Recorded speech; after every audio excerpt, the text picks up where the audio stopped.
उन्हें ही black board पर मंजूली का नाम लिखा हुआ नजर आ रहा था और फिर उन्हें ब्लैक बोर्ड पर किसी का भयानक चेहरा नजर आया, जिसे देखकर चारों चीख उठी। तुम चारों खड़ी हो जाओ, आखिर तुम्हारी प्रॉब्लम क्या है? पहले तुम्हें ब्लैक बोर्ड पर मंजूली का नाम लिखा हुआ नजर आ रहा था, अब तुमने ब्लैक बोर्ड पर ऐसा क्या देख लिया कि तुम चारों की चीख निकल गई, कान के पर्दे ही फाड़ दिए? क्या हुआ? तबीयत तो ठीक है ना? अगर तबीयत ठीक नहीं तो घर चली जाओ। मैम, पहले हमें ब्लैक बोर्ड पर एक नाम लिखा हुआ नजर आ रहा था, उसके बाद बहुत डरावना चेहरा नजर आया, उसके मुंह से खून निकल रहा था और आंखें बहुत ही खतरनाक थी।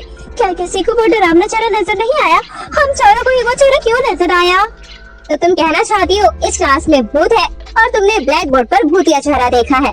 देखो, कल से तुम्हारे एग्जाम शुरू होने वाले हैं, इसलिए उल्टी सीधी बातें करके बाकी बच्चों का ध्यान मत भटकाओ, पढ़ाई पर ध्यान दो। ये एग्जाम तुम्हारे लिए बहुत ज्यादा इम्पोर्टेंट है। तुम 10th क्लास में हो, फर्स्ट या सेकंड क्लास में नहीं। ये मार्क्स तुम्हारे आगे बहुत काम आएंगे, इसलिए चुपचाप पढ़ाई करो और ऐसा घटिया मजाक दोबारा मत करना। चारों सहेलियां एक दूसरे की तरफ देख रही थी, उनके चेहरे का रंग उड़ा हुआ था। कुछ समय बाद लंच ब्रेक की घंटी बजी, लेकिन वो चारों क्लास से बाहर नहीं गई। ना चाहते हुए भी सिमरन को हॉन्टेड गेम का हिस्सा बनना पड़ा। अरे वाह, मोमबत्तियाँ तो मिल गई। अब मैं जल्दी से व्हाइट पेपर ढूंढती हूँ। पारुल, तुम ये मोमबत्तियाँ पकड़ो, आज रात बहुत मजा आने वाला है। आज हम आत्मा को बुलाएंगे, उनसे बात करेंगे। आज की रात यादगार रात बनने वाली है। मैं तो अभी से बहुत एक्साइटेड हूँ।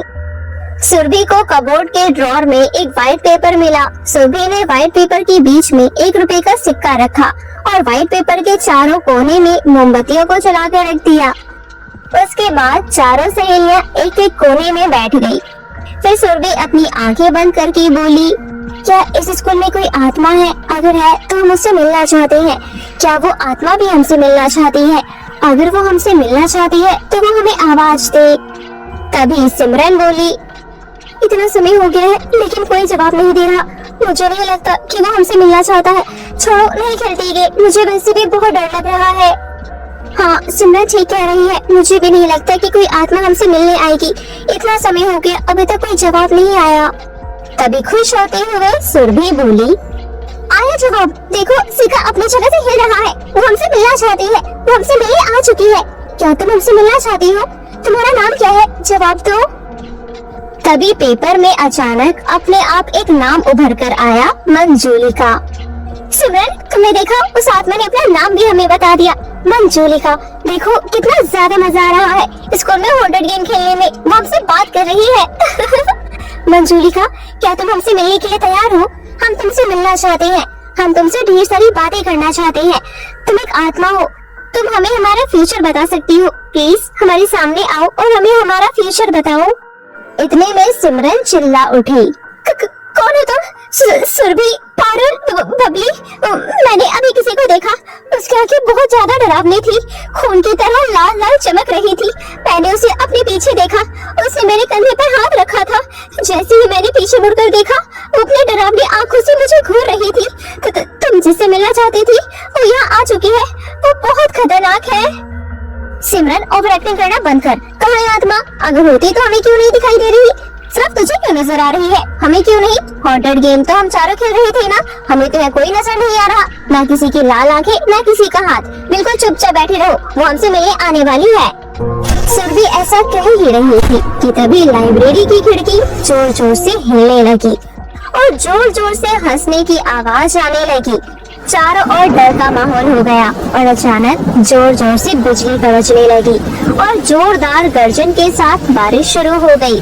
तभी बबली डरते हुए बोली, अचानक मौसम को क्या हो गया और मोमबत्तियां भी बुझ गई और लाइट भी जल बुझ रही है। कहीं जिस आत्मा को हमने बुलाया उसके आने का तरीका यही तो नहीं?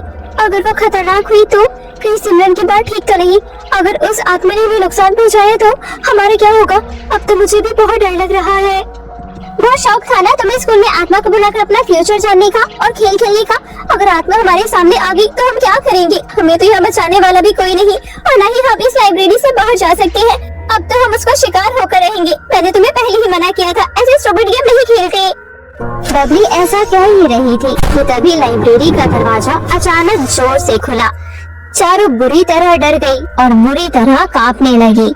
एक हाथ हाथों में टॉर्च लिए उनकी ओर बढ़ रहा था। चारों ने एक दूसरे का हाथ मजबूती से पकड़ा और अपनी आंखें बंद कर ली। तभी उनके कानों में एक रात तुम चारों का इंतजार किया, लेकिन तुम चारों तो गेम को बीच में छोड़कर स्कूल से जा चुकी थी। इस तरह से मेहमान को बुलाकर भला कोई जाता है? मुझे बुलाकर तुम्हें वहाँ से जाना नहीं चाहिए था। अगर तुम्हें जाना ही था तो मुझे बता कर जाती। अब मैं तुम्हारा पीछा नहीं छोड़ूंगी। तुमने मुझे बुलाकर बहुत बड़ी गलती की है। तुम्हें अपना फ्यूचर जानना था ना? अभी बताती हूँ तुम्हारा फ्यूचर। तभी क्लासरूम का दरवाजा अचानक अपने आप बंद हो गया और मंजुलिका नाम की आत्मा उनके सामने आकर खड़ी हो गई, जो दिखने में बहुत ही ज्यादा खतरनाक थी। चारों सहेलियां उस डरावनी आत्मा को देख थर थर कांपने लगी। तभी वो आत्मा धीरे धीरे उनके करीब जाने लगी और अचानक क्लासरूम में अंधेरा हो गया। सिमरन को जब होश आया तो वो अस्पताल में थी। सिमरन, आखिर तुमने स्कूल के टेरेस से छलांग क्यों लगाई? आखिर तुम चारों दोस्त क्या कर रही थी? पारुल का दिमागी संतुलन बिगड़ चुका है और सुरभि का तो कुछ अता पता ही नहीं कि वो कहाँ चली गई, और बबली तो दोनों आंखों से अंधी हो चुकी है।